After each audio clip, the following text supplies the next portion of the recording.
तू माझ्या नवऱ्याला स्पर्श करायची हिम्मत कशी केलीस? आता मी थांब म्हणेपर्यंत. माणिकने दिली सखूला शिक्षा. दिगू थांबवणार सखूवरचे अत्याचार. सखा माझा पांडुरंग या मालिकेच्या आगामी भागामध्ये दिगू आणि माणिक या दोघांचं लग्न झाल्यामुळे सखू थोडी अस्वस्थ होती.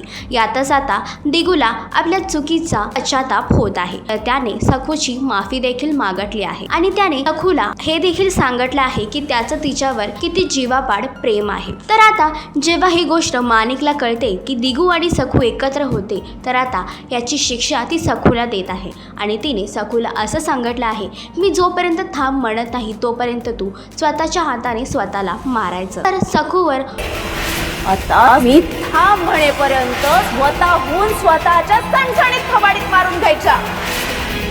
होताना हा अत्याचार बघून दिगू मध्ये येतो आणि तो थांबवतो. तर दिगू कुटुंबासमोर सखूवर असलेलं आपलं प्रेम व्यक्त करेल का? दिगू माणिक सोबत असलेलं नातं तोडेल का? मालिकेचा अपकमिंग ट्रॅक तुम्हाला कसा वाटला हे कमेंट करून नक्कीच सांगा. आणि असेच अपडेट जाणून घेण्यासाठी तुम्ही आमचं चॅनल डेली चक्कर रिजनल याला लाईक, शेअर आणि सबस्क्राईब नक्कीच करा.